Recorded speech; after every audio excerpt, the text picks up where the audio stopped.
Mahat ya. Bismillahirrahmanirrahim. Alhamdulillahi rabbil alamin. Wa bihi nasta'inu ala umuri dunya wa din. Ashhadu an la ilaha illallah wa ashhadu anna Muhammadan abduhu wa rasuluhu alladzi la nabiyya ba'da amma ba'du.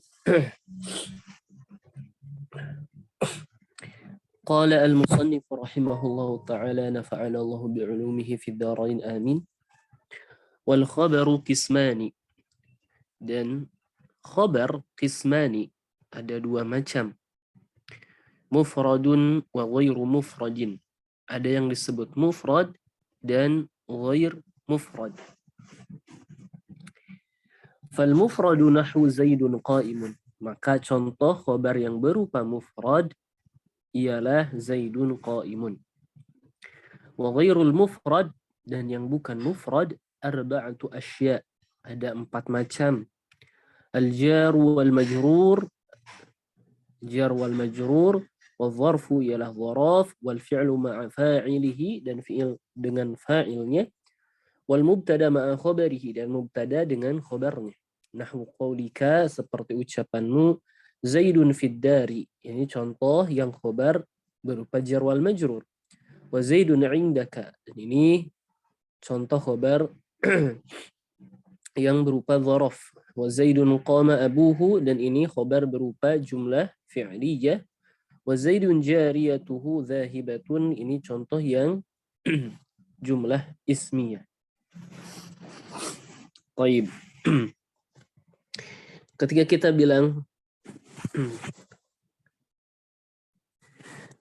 bilang Zaidun,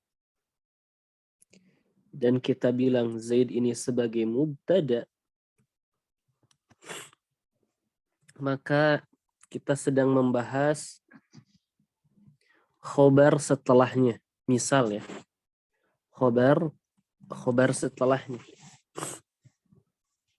Di mana khobar ini pertama-tama kita bagi dua dulu,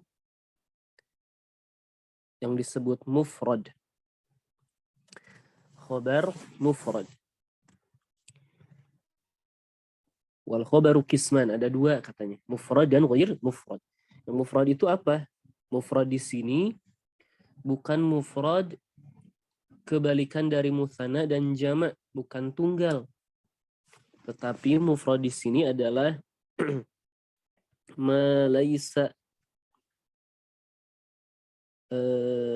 jumlatan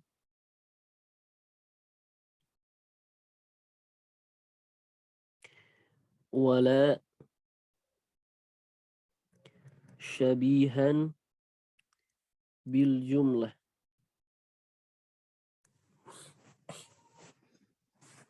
Jadi mufrad di sini ma laisa jumlatan wala syabihan bil jumlah. Yang bukan jumlah dan bukan pula syibhu jumlah. Baik, kita akan rinci apa itu jumlah dan syibhu jumlah. Sebelum masuk ke situ, kita akan melihat macam kedua dari khobar. Wa ghairu mufradin. Jadi selain mufrad, khobar juga ada yang ghairu mufrad. Jadi khobar sudah ada 2. Mufrad yang ghair mufrad. Ghair mufrad dapat kita bagi 2 kembali ya. Yaitu jumlah dan syibhu jumlah. Ini yang ghair mufrad.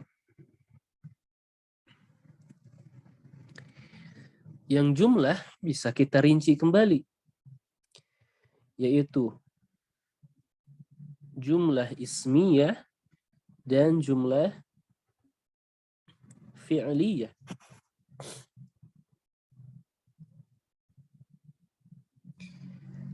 Jadi jumlah ismiyah itu adalah jumlah yang diawali oleh isim. Tentu kita bilang ini tuh jumlah mubtada khobar. Kalau fi'liyah yang diawali oleh fi'il, tentu harus ada fa'ilnya juga. Kadang-kadang maf'ul. Kemudian yang syibhu jumlah ada 2, yaitu jarun wa majrurun. Huruf jar dan isim majrur. Yang kedua adz-dzarfu, yaitu keterangan tempat atau waktu.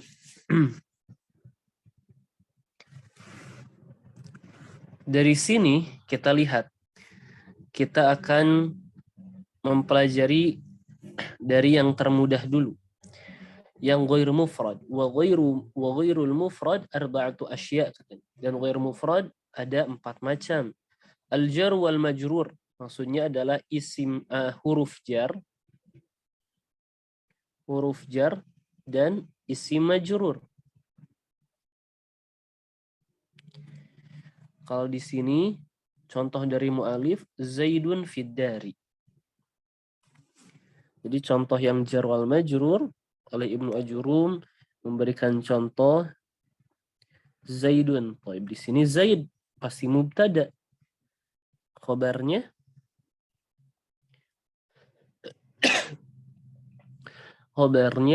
tadi fil masjidi atau fid dari.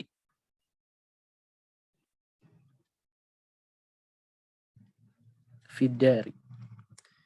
Jadi fiddari ini adalah khobar yang berupa jar wal majrur, yaitu fi huruf jar, ad-dari adalah isim majrurnya. Kemudian yang kedua wadh-dzarfu dan dzaraf. Contohnya di sini wa zaidun indaka. Jadi zaidun indaka contohnya.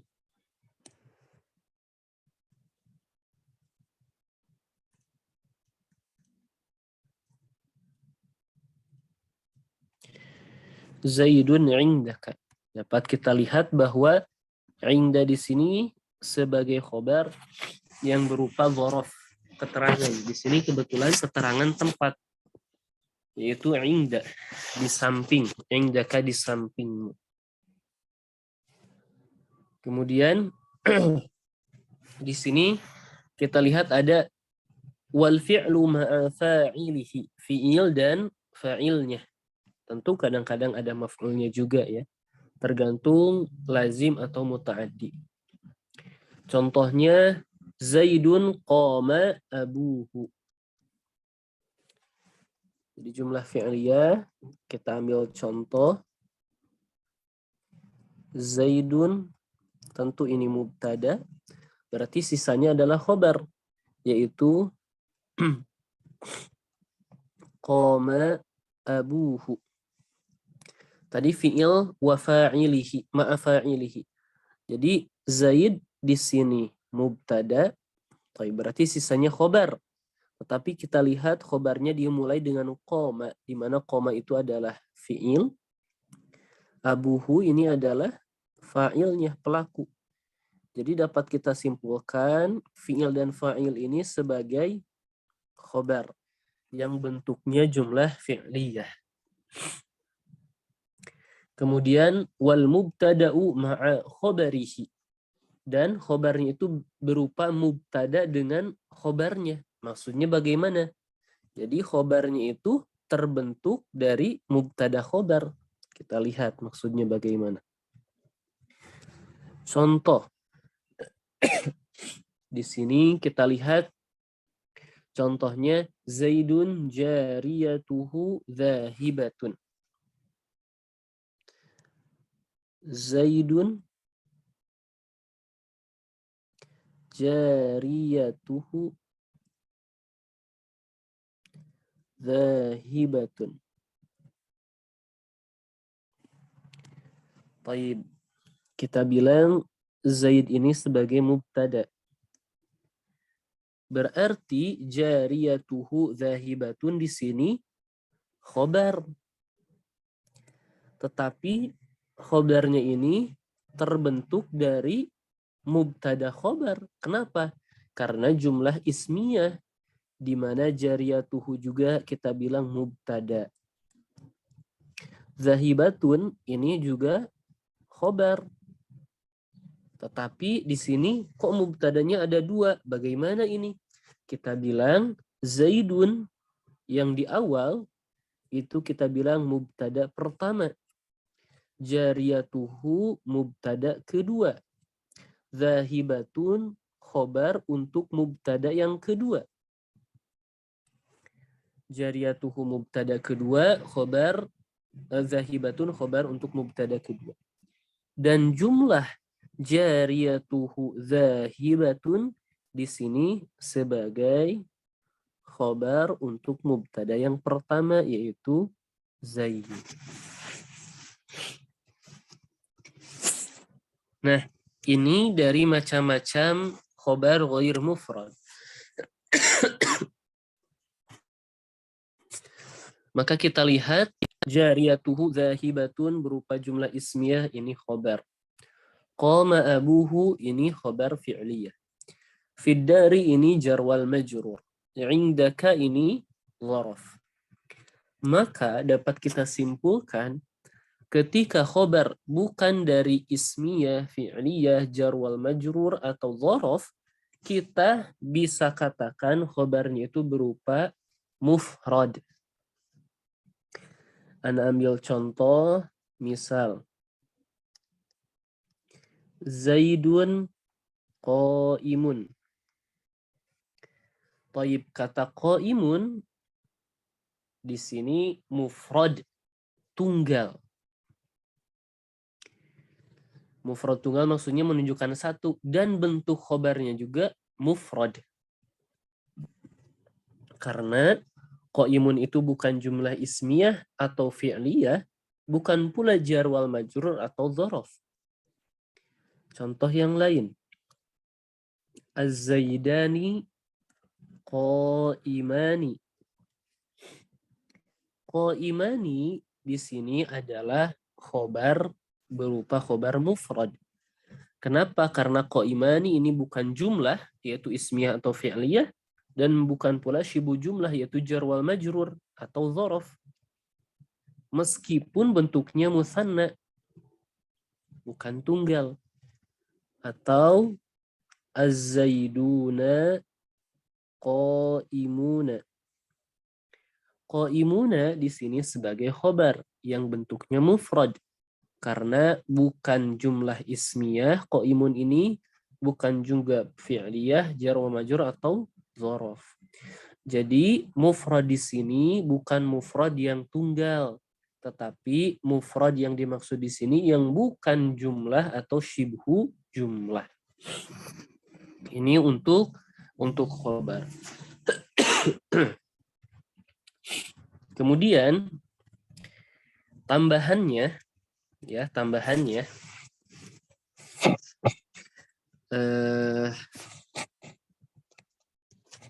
baik, sini tambahannya.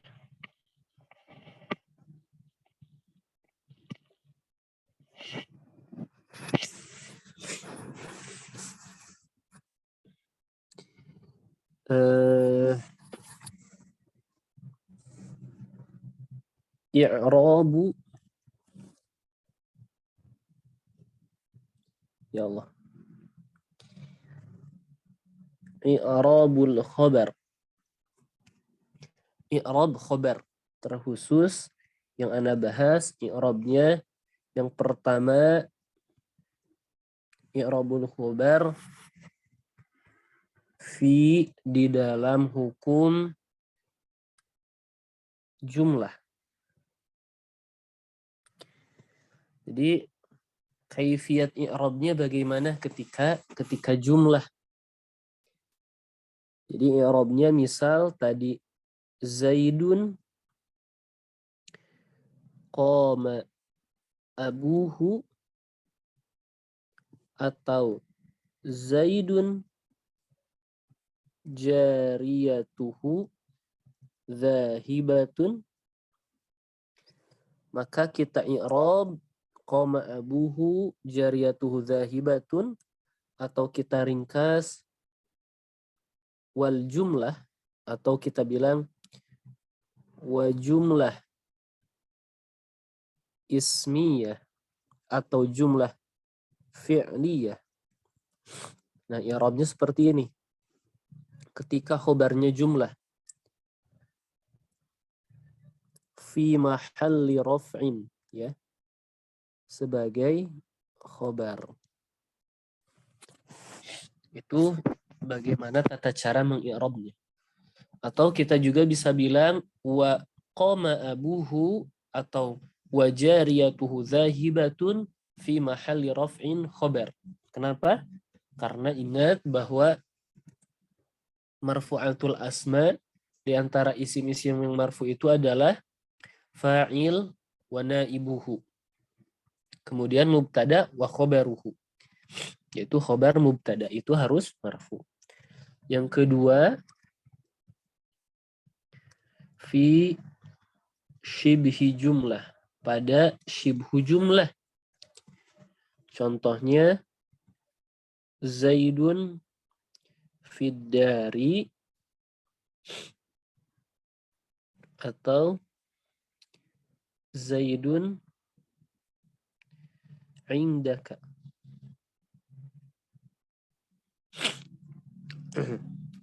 Maka fiddari jar wa majrur atau indaka kita i'rab wa shibhu jumlah.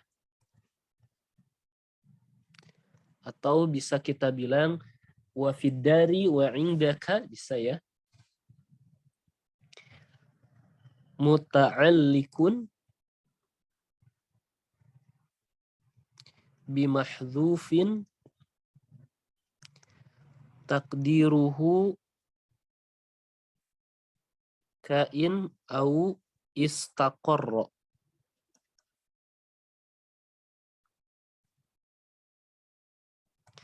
Au istaqarra, ya Allah.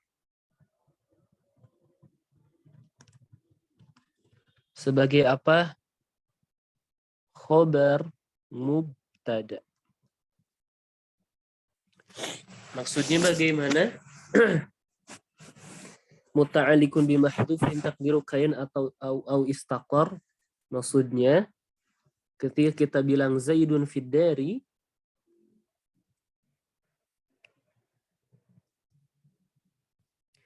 fiddari ini bukan benar-benar sebagai khobar. Fiddari ini menjelaskan kata yang lain, yaitu muta'allak yang dijelaskan, di mana muta'allak ini bisa kain atau istaqarra, yaitu ada. Zaidun ada di rumah, sama Zaidun istaqarra fiddar, maksudnya berdiam diri di rumah. Maka yang kita bilang takdirhu kain au istaqor, ya, khobarul mubtada, di mana istaqor atau kain inilah yang berupa khobar. Inilah yang khobar sebenarnya. Ini qaul yang atau pendapat yang kuat. Ini yang pertama. Dan ketika khobar shibhu jumlah, ada pendapat kedua menurut ulama Kufi, di mana kita bilang washibhu jumlah atau wafidari au indaka, ya. Langsung kita bilang fi mahalli raf'in khobar. Jadi dengan kata lain, i'rabnya itu sama dengan khobar jumlah. Tidak ada bedanya, ya. Fi mahalli raf'in khobar. Ini i'rab atau dari segi i'rab perbedaannya. Kalau mufrad atau khobar mufrad tentu ana rasa tidak ada kesulitan, ya. Pasti dia langsung kita bilang marfu, ya, atau fi mahalli raf'in ketika dia mabni. Kemudian pembahasan khobar ketika jumlah, ya, kita bilang di sini, ya. Khobar ketika berupa jumlah. Khobar ketika berupa jumlah. Maksudnya khobar ketika berupa jumlah harus ada yang namanya rabit. Harus ada yang namanya rabit. Jadi maksudnya fala budda min rabitin, harus adanya rabit yarbituhu, yang mengikatnya bil mubtada, dengan mubtada. Jadi ketika khobarnya jumlah atau ya ismi atau fi'liyah harus ada rabit. Dan yang dimaksud dengan rabit, anak kasih contoh 2 saja. Yang pertama berupa dhamir ya, atau ismu isyarah, berupa isim isyarah. Kita ambil contoh yang dhamir. Misal Zaidun qama abuhu. Zaid ayahnya berdiri. Di sini qama abuhu sebagai mubtada. Katanya tadi harus ada rabit yang mengikat antara Zaid dan qama abuhu, karena qama abuhu sebagai khobar jumlah. Lantas di manakah dhamir yang mengikatnya? Yaitu abuhu, al-ha ini yang mengikatnya, yaitu dhamir yang kembali kepada Zaid. Contoh yang lain berupa khobarnya berupa rabitnya berupa dhamir tetapi bentuknya khobarnya jumlah ismiyah. Misal Zaidun jariyatuhu zahibatun. Maka kita bilang Zaidun di sini sebagai mubtada, jariyatuhu zahibatun di sini khobar. Khobarnya berupa jumlah mubtada dan khobar, di mana jariyatuhu ini harus ada rabit yang kembali atau yang mengikat antara Zaid dan jariyatuhu zahibatun. Kita bilang jariyatuhu zahibatun, adanya dhamir jariyatuhu al-ha yang kembali kepada Zaid yang mengikatnya, yang disebut dengan rabit. Sebetulnya rabit itu ada banyak ya, bukan hanya 2. Ini hanya mengambil contoh saja. Atau contoh yang lain berupa isim isyarah. Rabitnya berupa isim isyarah. Misal Zaidun hadza rajulun salihun. Misal Zaid ini adalah rajulun, laki-laki yang saleh. Maka di sini Zaidun mubtada al-awwal, hadza mubtada kedua, rajulun di sini khobar untuk mubtada yang kedua. Dan hadza rajulun sebetulnya dengan yang soleh ya, karena dia berkaitan dengan rajul. Ini tuh sebagai hadza rajulun ini sebagai khobar untuk mubtada yang pertama, yaitu Zaid. Lantas di sini manakah rabitnya yang mengikat antara hadza rajulun dan Zaid? Kita bilang pengikatnya adalah hadza yang kembali ke Zaid.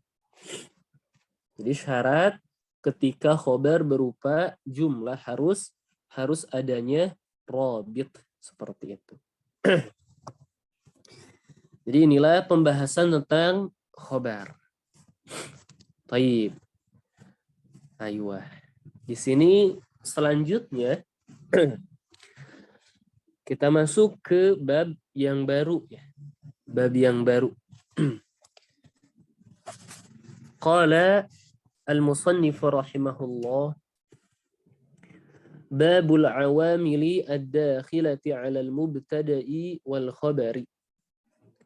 Bab tentang awamil yang masuk kepada mubtada dan khobar. Maksud dari awamil ad-dakhilah 'alal mubtada wal khobar adalah adanya amil yang merubah hukum mubtada dan khobar. Dan kalau kita temui di dalam kitab-kitab nahwu, para ulama memakai istilah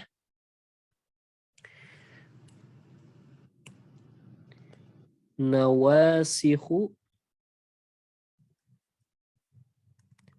al-mubtada wal khobar. Nawasikh itu adalah jamak dari nasikh, yaitu yang menghapus. Maksudnya nawasikhul mubtada wal khobar ialah amil-amil yang menghapus hukum mubtada dan khobar. Jadi tidak selamanya di sini dia itu mubtadanya itu akan marfu, begitu pula khobarnya tidak selamanya akan marfu. Kemudian nawasikh ini dibagi 3. Wahya salah satu asya. Di mana awamil yang masuk ke mubtada itu ada 3 macam. Kana wa akhwatuha, yaitu kana wa akhwatuha. Wa inna wa akhwatuha, inna dan akhwat atau saudara-saudaranya. Wa dhanantu wa akhwatuha, dan dhanantu wa akhwatuha. Pertama, kata mu'alif, kana wa akhwatuha.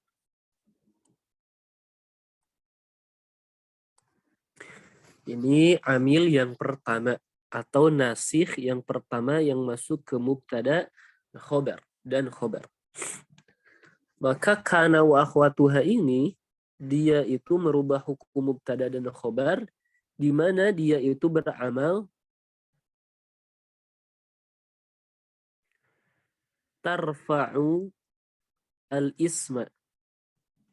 Di mana yang disebut al-isma ini adalah awalnya mubtada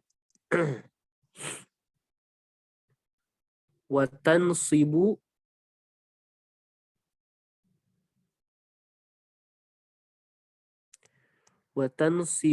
al-khobar, yang asalnya dia itu khobar mubtada.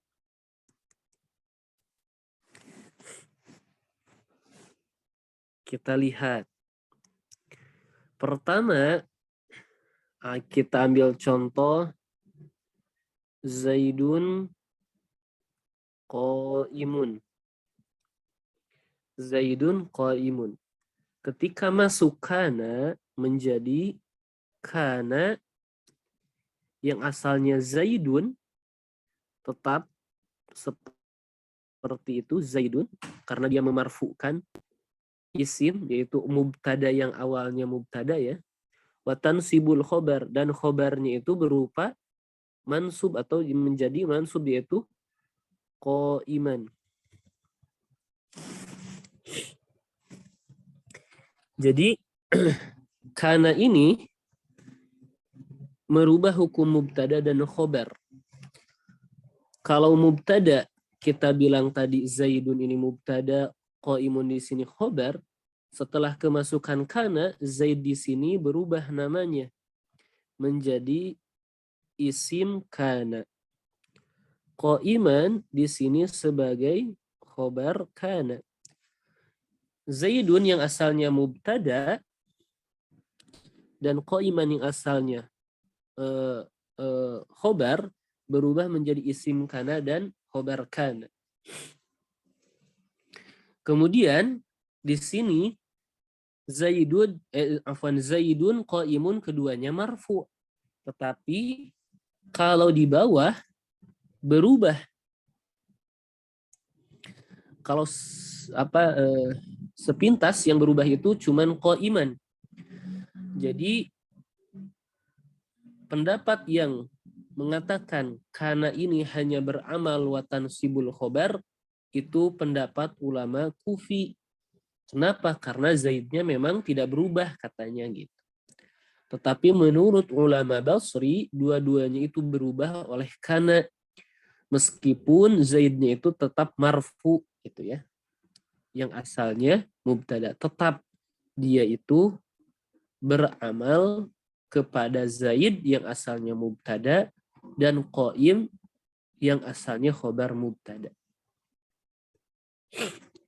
Kemudian selanjutnya adalah inna wa akhawatuha. Inna dan saudara-saudaranya. Taib. Perlu kita ketahui kana wa akhawatuha ini adalah fi'il. Ini adalah fi'il. Kalau inna wa akhawatuha ini adalah huruf. Tetapi huruf yang memiliki makna seperti fi'il. Itu perbedaan atau karakteristik dari inna wa akhawatuha. Di mana amalnya itu kebalikan dari kana, yaitu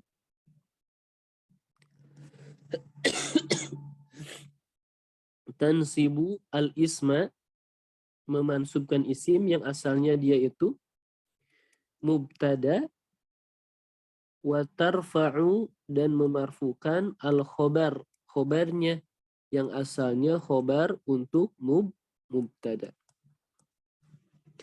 Ketika kita ambil contoh, misal sama ya, Zaidun qaimun. Ketika kemasukan inna berubah. Inna, ingat, yang asalnya mubtada itu menjadi mansub karena watan sibul isma. Berarti inna Zaidan. Kemudian khobarnya itu tetap marfu. Inna Zaidan qaimun. Seperti itu. Zaidun di sini mubtada, qaimun di sini khobar. Setelah kemasukan inna, Zaidan ini berubah namanya menjadi isim inna. Qaimun di sini sebagai khobar inna. Seperti itu. Kemudian ada ulama kufi yang mengucapkan bahwa inna itu tansibul isma saja, memansubkan isim. Kenapa? Karena khobarnya itu tetap baik sebelum kemasukan inna qaimun atau setelah kemasukan inna tetap qaimun. Tetapi qaul yang rajih bahwa inna itu beramal keduanya, kepada keduanya, yaitu mubtada dan khobar, yang menjadi isim inna dan khobar inna. Kemudian yang terakhir adalah dhanantu wa akhawatuha. Dhanantu wa akhawatuha. Kalau ini dhanantu tentu ini sebagai fi'il. Dan dhanantu ini bisa masuk kepada mubtada dan khobar setelah disebutkan fa'ilnya. Ya, dhanantu ini asalnya dari kata dhanna, ini fi'ilnya. Dan ini yang merubah mubtada dan khobar. Adapun penyebutan dhanantu, saya mengira ini untuk menjelaskan adanya tadi sini harus masuk ke mubtada dan khobar itu setelah disebutkan fa'ilnya. Maka misal kita bilang, oh taib. Kemudian amal dari dhanna wa akhwatuha atau dhanantu wa akhwatuha, dia itu tansibu al-mubtada wal khobar. Dia itu memansubkan mubtada dan khobar. Tetapi mubtadanya menjadi al-maf'ulu bih yang pertama, khobarnya menjadi al-maf'ulu bih yang kedua. Contoh, Zaidun qaimun. Zaidun qaimun ini jumlah mubtada dan khobar. Setelah kemasukan dhanantu, misal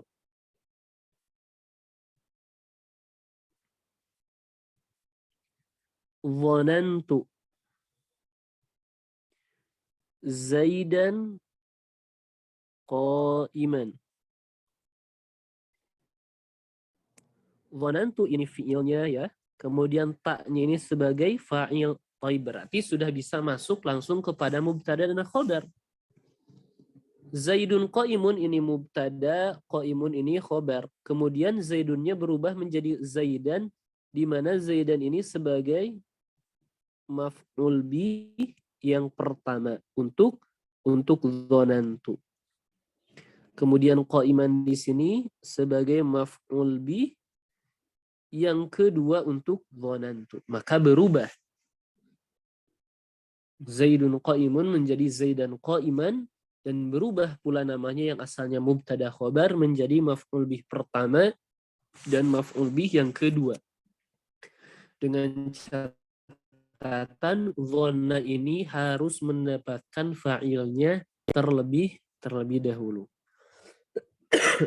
Baik, insyaallah pekan depan kita akan rinci masing-masing dari nawasif atau awamil yang masuk kepada mubtada dan khobar ini dengan saudara-saudaranya dan bagaimana tata cara mengi'rabnya. Baik, aywa umahat, ana rasa kita cukupkan ya untuk sesi sore hari ini. Insyaallah materinya tidak terlalu susah ya. Jadi ini adalah faktor yang salah satu tidak kalah penting dari yang lain, di mana kana wa akhwatuha ini sangat-sangat sering didapati di dalam tulisan kitab atau tulisan bahasa Arab, sangat banyak sekali. Jadi salah satu pilar yang utama pula.